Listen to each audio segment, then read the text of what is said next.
30장에는 아굴의 기도가 나옵니다. 아굴이 두 가지 기도를 하나님께 드렸습니다. 곧 헛된 것과 거짓말을 내게서 멀리 하옵시며 나를 가난하게도 마옵시고 부하게도 마옵시고 오직 필요한 양식으로 나를 먹이시옵소서 하는 두 가지의 기도입니다.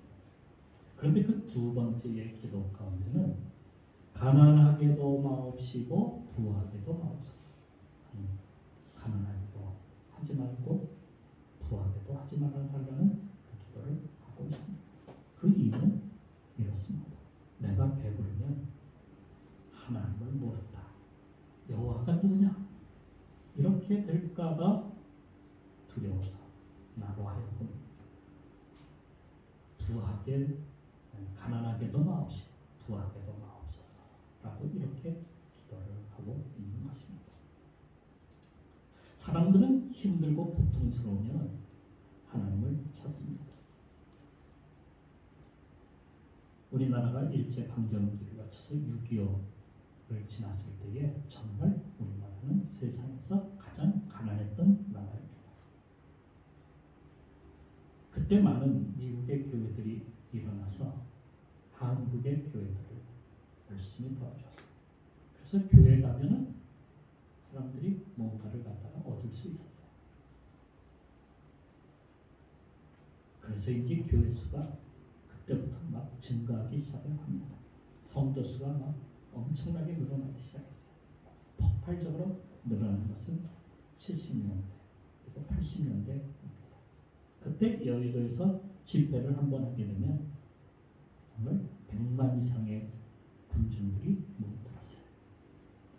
여의도 대성회, 엑스폴로 79 여러 집회가 여의도에서 계속해서 일어납니다. 그때마다 전국에서 하나님을 믿겠다고 모여든 그런 사람들이 어마어마하게 많았습니다. 전국 각지에서도 또한 부흥회들이 많아요.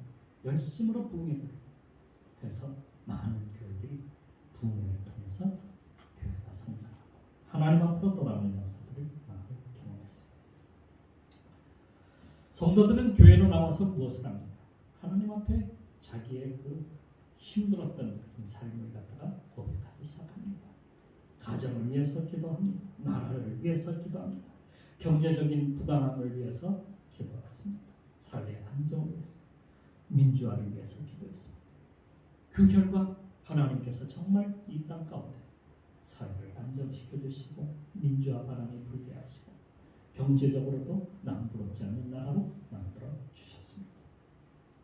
여러분, 이때부터가 한국교회의 부흥이 멈춰지게 된 때입니다. 사람들은 주말이 되면 이제 교회로 오는 것이 아니라 밖으로 나가요.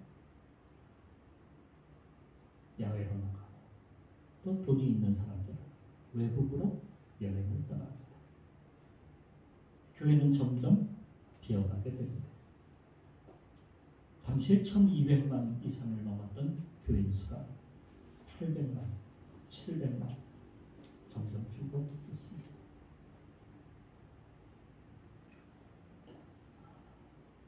기도할 것이 이제는 사라지고 없는 것이죠. 기도할 게 없다는 것. 가정의 건강과 안정된 일자리를 위해서 기도해요. 아프면 교회 나와서 막 통곡하며 하나님 앞에 매달렸는데 이제는 돈이 없어도 병원에 갈 수 있고 의학의 발달로 100세 시대를 열어놓았으니 이제는 건강을 위해서 기도할 게 없는 것. 경제의 성장으로 먹고 사는 문제가 해결이 되니까 이제는 가정의 고통을 위해서 기도하는 사람들이 점점 오는 것. 돈이 없으면 은행에서 마음대로 돈을 빌릴 수 있습니다. 이 사람 저 사람 찾아다니면서 아쉬운 소리 할 필요 없게 된 겁니다. 빈곤층, 이건 옛말입니다. 국가에서 이제는 어려운 사람들은 다 알아서 먹여주고 다 살려줍니다. 누가 야베스처럼 주의 손으로 나를 도우사 나로 환난을 벗어나 내게 근심이 없게 하옵소서. 이렇게 누가 기도하고 기도하는 사람은 이제는 없다는 것. 성경 사사기 시대에 나오는 사사시대의 사람들은 어려움이 오면 하나님을 찾았습니다. 그러면 하나님은 그들의 기도를 들으시고 사사를 보내서 그들의 어려움을 갖다가 그 어려움에서 그들을 건져 주었어요.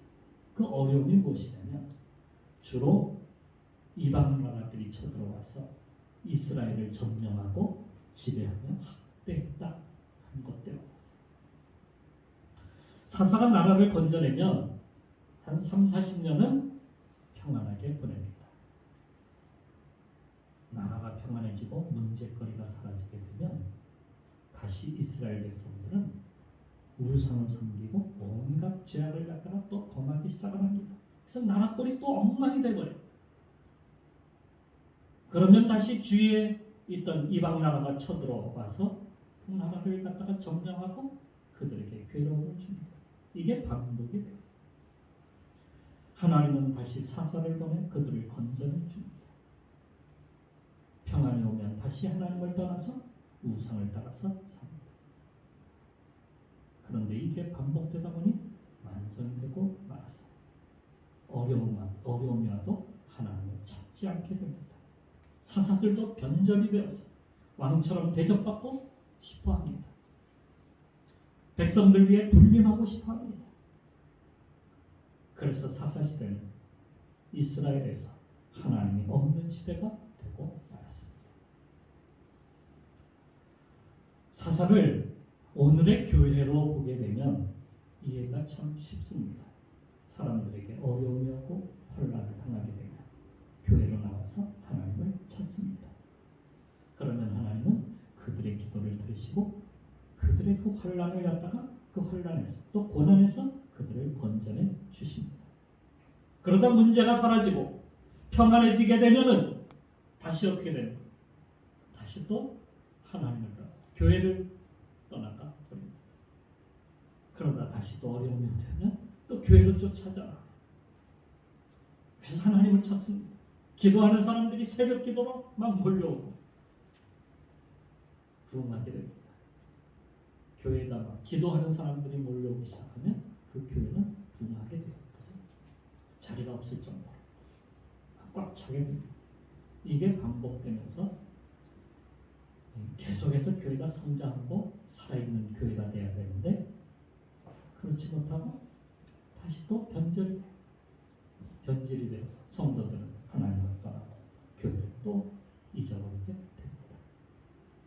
사사시대처럼 하나님을 떠난 시대, 그것이 바로 죽은 교회 시대, 오늘의 죽은 교회 시대가 되지 않을까 이렇게 생각해 봅니다. 오늘의 본문은 그것을 경계하고 있습니다. 계시록 3장 7절부터 우리가 말씀을 보았는데 1절의 말씀서부터 보게 되면 1절에 보게 되면 사대교회가 나오게 돼요. 사대교회. 이 교회로 말하자면 거기에 이렇게 쓰고 있습니다. 내가 살았다 하는 이름은 가졌으나 죽은 자다. 그러니까 이 교회는 살아있는 교회입니까? 죽어있는 교회입니까? 죽은 교회. 사대는 소아시아 지방의 큰 도시였습니다. 페르시아 시대에는 이 소아시아의 중심지, 수도였습니다. 그리스 시대에는 행정 수도였습니다. 로마 시대에는 법률 중심 도시였습니다. 이러한 이점이 있기에 오래전부터 이 도시는 교통이 발달하고 무역이 활발하게 일어나는 그러한 공업화가 일찍부터 되었던 도시입니다. 그뿐만 아니라 이 도시가 부흥하게 되고 부강하게 되고 부자 도시가 된 이유는 어디에 있었냐면 이곳에 금맥이 있었다. 금을 찾으러 오는 사람들이 막 몰려오기 시작합니다. 금만 찾으면 됩니까? 금세공업이 발달하잖아요. 그러니까 사치가 일어나고 이 도시는 돈이 엄청나게 들어오기 시작합니다. 그래서 사치가 아주 활발하게 된 그러한 도시다. 그런데 이런 도시에 복음이 일찍 들어가게 되었어요. 1세기부터 복음이 이곳에 전파가 되었어요. 그게 그리스도인이 생겨나고 교회가 세워졌습니다. 교회가 또 크게 세워지니까 막 크게 부흥하기 시작합니다. 사람들이 몰려옵니다. 교회는 자연적으로 성장합니다. 이로 인해서 교회가 어떻게 해요? 아이 작으니까 우리 큰 교회를 짓자.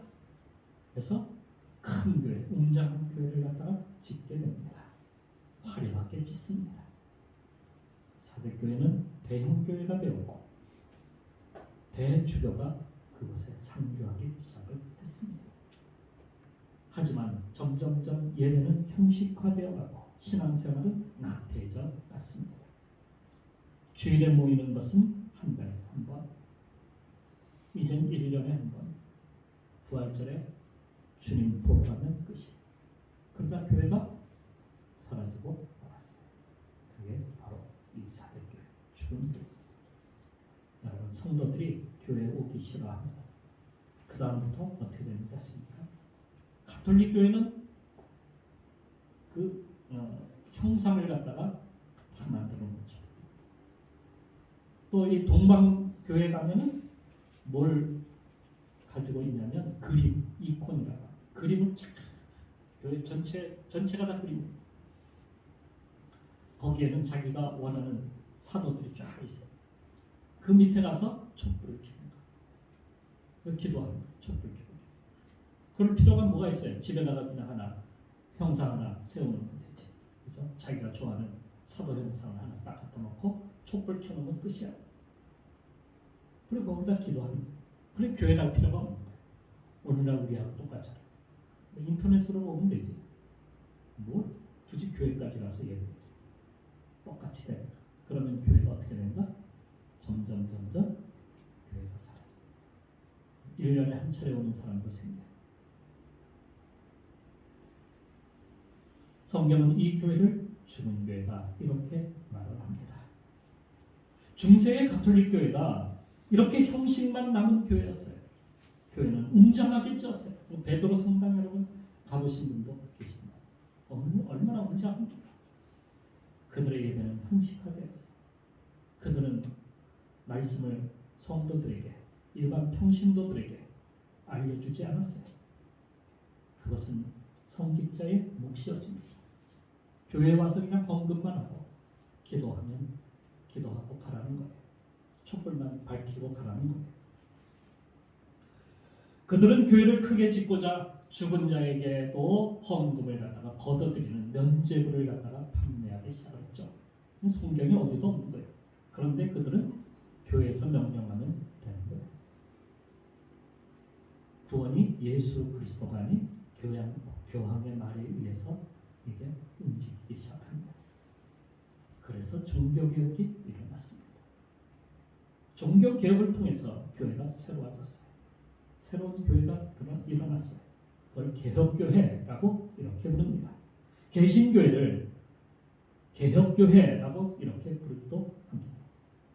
살아있는 교회가 되고 하나님 말씀 중심, 은혜 중심, 복음 중심으로 살아가는 교회. 이게 바로 오직 믿음으로라고 하는 그것을 가지고 주님 앞에 나와서 예배하는 그런 교회. 그게 살아있는 교회. 이게 바로 빌라델피아 교회라는 것입니다. 빌라델피아 교회는 오늘 본문에 나오는 이 빌라델피아 교회는 소아시아 지방의 아주 작은 교회, 작은 도시 중에 하나였어요. 그러니까 사대처럼 부자의 어떤 도시가 아니에요. 사대에서 떨어져 있는 멀지 않은 곳에 있는 아주 작은 마을에 있는 그런 교회다 하는 것입니다. 그런데 하나는 그 보이지 않는 작은 마을에 초점을 맞추고 계십니다. 왜요? 그 교회가 살아있는 교회이기 때문이었어요. 그들은 뜨거웠습니다. 8절 말씀에 적은 능력을 가지고도 그들이 말씀을 지켰다는 겁니다. 그런 것으로 볼 때에 시골 교회에 작은 조그만 그런 교회, 그 시골 교회에 교인 수가 얼마나 되겠습니까? 하지만 그 교회는 살아있는 교회였다. 많고 적은 것이 중요한 것이 아닙니다. 얼마나 그 교회 성도들이 한 마음으로 주님을 갖다가 섬기느냐가 중요한 것이죠. 그러면 이 교회가 작아서 살아있는 교회일까요? 무엇 때문에 이 빌라델피아 교회를 살아있는 교회라 이렇게 부르는 겁니까? 사실 그들은 먹고 사는 문제에 집착하지 않았어요. 물론 그 도시가 그 마을이 부자 마을이 아니었기 때문에 가난했기 때문에 먹고 사는 문제도 중요한 것이죠. 그러나 그들은 그렇지 않았습니다. 그 교회는 말씀에 하나님 말씀에 순종하는 교회였다는 사실입니다. 9절 말씀을 보게 되면 오늘날에 많은 교회에서 보는 것 같이 거짓 선지자의 유혹이 있었다는 것을 밝히고 있습니다. 예수는 하나님이 아니야. 하나님의 아들이 아니야.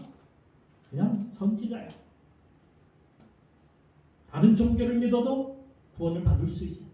이런 많은 유혹들, 거짓 증거들이 그 도시에 많은 사람들이 와 그렇게 퍼뜨리고 가는 겁니다.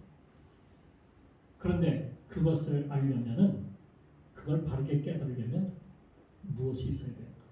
말씀의 확신이 있어요. 그죠? 말씀의 확신, 말씀의 깊이가 있어요. 그 말씀, 그 깊이 들어간 그러한 신앙, 그들이 그것을 가지고 있어요. 10절 말씀, 내가 인내의 말씀을 지켰다. 그 인내로 그들이 하나님의 말씀을 끝까지 붙들고 나간 겁니다. 이것을 주님이 칭찬하십니다. 순종하는 자, 순종하였다는 것, 순종의 신앙을 가지고 있었다는 겁니다. 주님이 그것을 기뻐하신다는 거예요. 순종하는 자에게는 하나님께서 복을 주신다라고 신명기 오래 전부터 구약의 신명기서부터 하나님께서는 이미 이스라엘 백성들에게 약속해 주셨어요. 말씀에 순종한다. 내가 복을 주겠다. 하늘의 복과 땅의 복까지도 내가 다 주겠다는 것. 순종은 주님을 바라볼 때에 가능합니다. 주님을 바라보아야 합니다. 그러면 주님을 바라보고 주님께서 우리의 필요를 채워주시는 겁니다. 세상을 바라보고 육체를 바라보면 하나님께 나갈 수가 없습니다. 너무도 많은 유혹이 우리 앞에 다가오고 있습니다. 우리가 주님을 바라보고 아멘하면 그 사람에게 하나님의 복이 쑥쑥 들어가는 줄 믿습니다. 아멘. 아멘 잘하시네. 아멘. 하나님께서 여러분들에게 오늘도 하늘의 복으로 충만케 채워주시리라 확신합니다. 가나의 혼인잔치에서 주님께서 포도주가 떨어졌을 때에 결례에 쓰는 항아리에다가 물을 갖다가 가득 채워. 그래서 하인들이 그 물을 떠서 멀리까지 와서 물을 길러다가 그 결례에 쓰는 항아리에다가 물을 갖다가 붓습니다. 5개 가득 채웠어요. 그리고 나자 또 주님께서 또 말씀하십니다. 이거 좀 쉬어야 되는데. 이거 뭐야 이게. 좀 쉽시다. 이렇게 하지 않냐고요. 하인들은 그것을 떠서 연회장에게 갖다 주었더니 거기까지 끝까지 순종하는 것. 그랬더니 놀라운 일이 일어난 것. 물이 변하여 포도주가 되었습니다. 다른 것 없어요. 순종해야 일어나는 겁니다.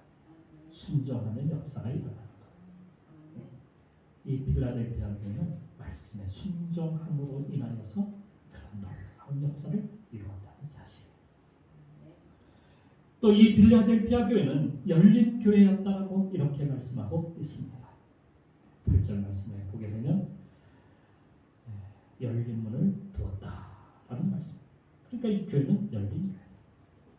개혁교회는 열린 교회였습니다. 복음의 말씀을 읽기 시작하였고 전하기 시작을 했습니다. 어떻게 복음의 말씀이 그때 그 당시에 복음 말씀이 어떻게 해서 그들에게 전달되었습니까? 당시에 인쇄술이 발명이 됐어요. 금속 활자가 나오기 시작했어요. 제일 먼저 그들이 한 일은 무엇이냐면 성경을 갖다가 자국어로 인쇄하는 일을 시작한 겁니다. 그러니까 막 인쇄술이 발달해갖고 성경이 막 인쇄가 돼가지고 막 나오니까 사람들이 얼마나 그 말씀에 갈구했습니까? 그동안. 그러니까 성경 말씀을 갖다가 읽기 시작했어요. 영어로, 자기들의 영어, 독일어, 라틴어 다 나오기 시작합니다. 그래서 사람들이 말씀을 읽기 시작을 한 거예요. 그 말씀을 읽은 사람들이 하나님의 명령, 하나님의 사명이 무엇인지를 깨닫기 시작하고 그 다음에 어떻게 온 세상으로 나가기 시작을 하는 겁니다. 배를 타고 저 아시아로 가고 저 아메리카로 가고 온 세상으로 퍼져나가는 겁니다. 이게 바로 열린 교회의 모습입니다. 여러분, 인쇄술은 유럽보다 사실은 어디가 먼저 시작했어요? 우리나라가 최초예요. 우리나라. 고려시대에 금속 활자를 갖다가 시작했어요. 100년 전에. 유럽이 발명하기 100년 전에 이미 우리나라가 그 일을 시작했어요. 그런데 왜? 그런데 유럽의 그리스도인들은 그 활자를 갖다가 성경을 갖다가 인쇄를 해서 그것을 전하고 가르치는 일을 갖다가 시작을 했던 겁니다. 이게 틀린 거예요. 조선업이나 여러 발명품들은 사실은 아시아가 먼저 시작한 것이 맞아요. 그런데요, 그것을 이용한 것은 누가 빨리 이용하냐면 유럽 사람들이 빨리 이용해요. 왜요? 그들은 말씀을 읽고 나서 어떻게 온 세상에 전하라고 하시는 하나님의 말씀을 갖다가 그들이 깨달았기 때문에 그것을 가지고 배를 타고 나가는 겁니다. 온 세상으로 나가는 거예요. 그 배를 이용하고 나침판을 이용하고 해가지고 세상으로 나가서 복음을 전하고 온 세상이 일찍부터 복음이 돼서 퍼져나가기 시작을 하는 겁니다. 그로 인하여 경제적 이득도 그래서 또 얻기 시작합니다. 자본주의가 활발하게 일어나기 시작을 했어요. 자연히 부자 나라가 될 수밖에 없는 거예요. 경계해야 될 것은 이 복음을 전하는 것을 놓쳐서는 이걸 놓아서는 안 돼요. 복음 전하는 것을 놓는 순간 어떻게 문은 닫혀지게 된다. 그게 중심이 되어서 전하는 일에 우리가 힘써야 돼요. 교회가 이 사명을 놓는 순간 그 교회는 어느 교회가 되는 거예요? 살아있는 교회가 아니라 반대 죽은 교회가 되는 거예요. 영적 생명줄이 끊어지는 거예요. 유럽의 교회가 쇠퇴하고 거듭되게 이 복음 유럽의 교회가 쇠퇴를 거듭하게 되는 것은 무엇 때문에? 복음 전하는 일을 멈춰서 그런 거예요. 복음을 붙잡지 아니하고 오히려 그들 앞에 놓인 물질과 돈에 눈이 멀어서 그것을 쫓아가다 보니까 복음 전하는 것은 아예 이전을 하지 않고 하나님을 떠나고 했어요. 살아있는 교회가 계속되려면 복음을 들고 나가야 합니다. 열린 교회가 되어야 합니다. 그래야 교회가 사는 거예요. 자, 또 빌라델피아 교회는 작은 수지만 모두가 일꾼이었다는 사실이에요. 모두가 일꾼이 되었어요. 그래서 사탄의 시험을 갖다가 이겨냈던 겁니다. 힘을 합쳐서 그들은 교회에 오는 여러 가지 시험들을 믿음으로 승리한 교회. 우리는 누구의 이익을 위해서 일하는가? 그것을 일찍 우리는 알아야 합니다. 요한복음 6장의 말씀에 보면 썩을 양식을 위하여 일하지 말고 영생하도록 있는 양식을 위해서 하라고 주님께서 우리에게 가르쳐 주셨습니다. 육체의 일꾼이 되지 말고 주님을 위해서 나를 갖다가 헌신하는 그런 자원이 될 때 하나님이 기뻐하시고 우리의 길을 열어주시는 거예요.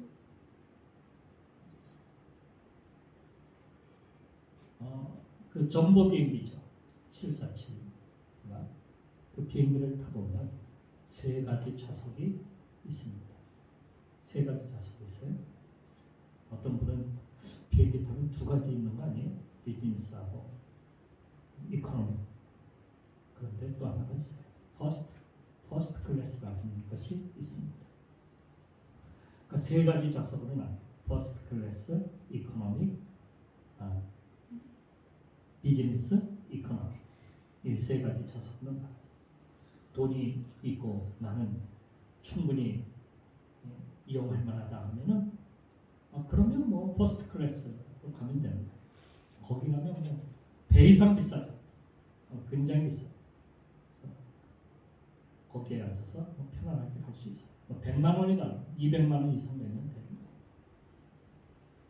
근데 그거보다 좀 못한 것이 비즈니스 클래스. 넓은 편이지만 그래도 퍼스트 클래스보다는 좀 높아요.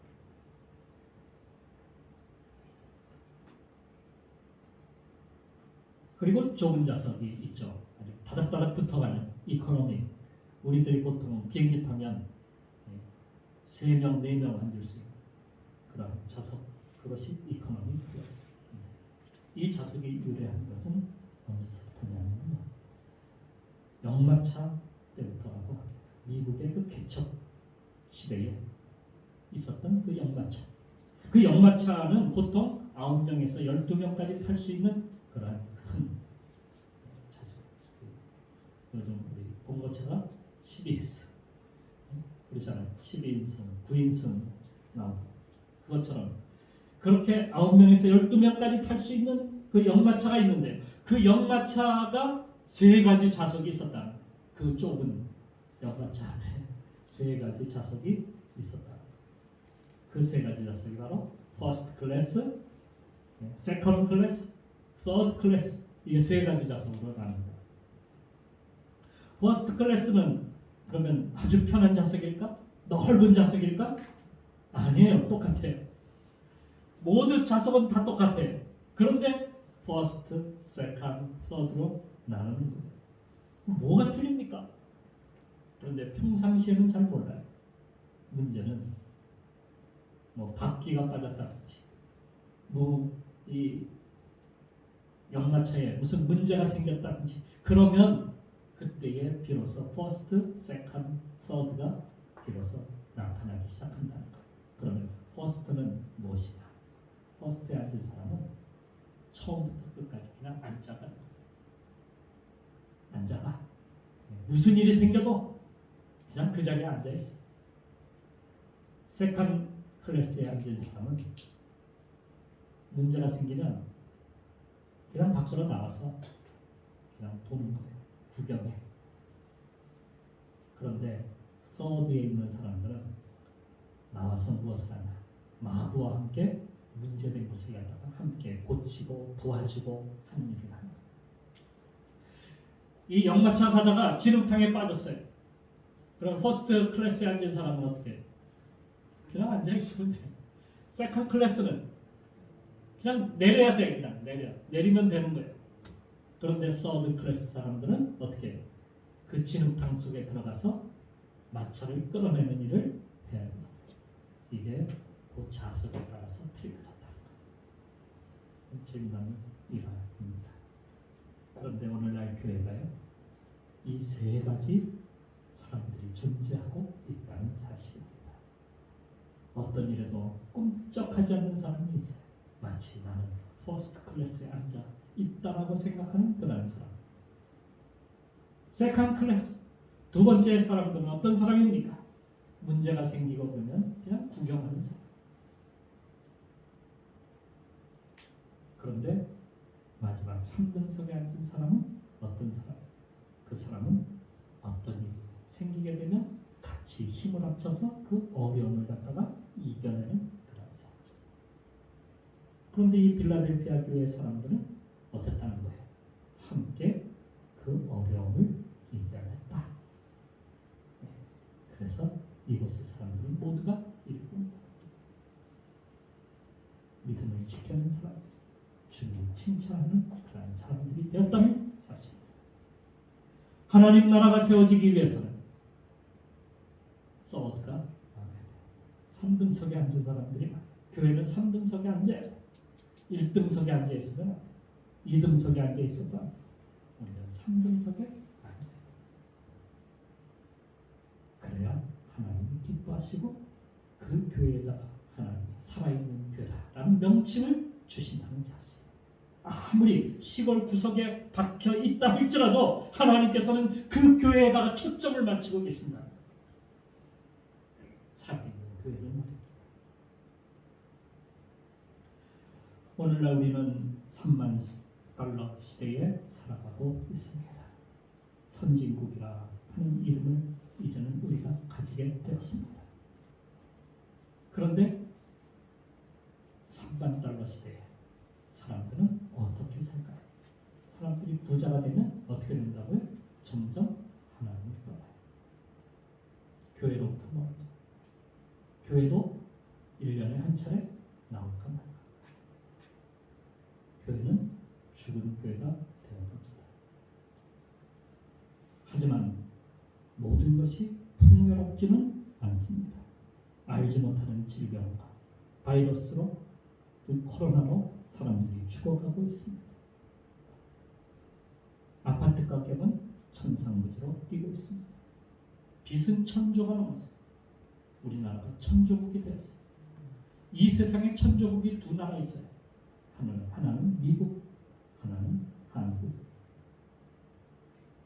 미국이 천조국인 것은 빚이 천조국이 아니라요. 국방비가 1,000조예요. 우리나라 천조는 빚이 1,000조예요. 그래서 우리나라를 천조국이라 이렇게 이제 부른다는 겁니다. 어느 사이에 우리나라가 천조국이 되었어요. 북한은 계속해서 핵무기를 더 작게 고용량으로 만들어가고 있는데 우리 이 남쪽에 있는 군대는 훈련도 하지 않는 군대가 되어가고 있습니다. 모든 경제가 중국에게 점점 먹히고 있습니다. 우리가 선진국이라는 이름은 가졌지만 풍요 속에 살아가고는 있지만 상대적으로 빈곤 속에 살아가고 있다는 사실입니다. 그러기에 우리가 하나님을 찾아야 돼요. 하나님 앞에 나와야 돼요. 그래서 살아있는 교회로 만들어야 합니다. 기도하는 교회, 하나님 앞에 나와서 열려진 교회. 이게 나가야 돼요. 온 세상으로 이제 우리가 나가야 됩니다. 복음을 들고 나가야 됩니다. 그때 하나님께서 경제적으로도 복을 주시죠. 다시 우리 교회가 살아있는 교회가 되어야 합니다. 하나님이 함께 하시는 교회. 그래서 이 교회가 어떤 어려움에서도 어떤 문제에서도 우리가 함께 그것을 이겨나가는 하나님의 일꾼들이 다 되었어. 우리 모두가 살아있는 교회로 만들어. 열려진 교회로 만들어. 그래서 하나님이 복 주시는 그런 교회로 세워가는 우리 성도들이 되시기를 주님의 이름으로 축원합니다.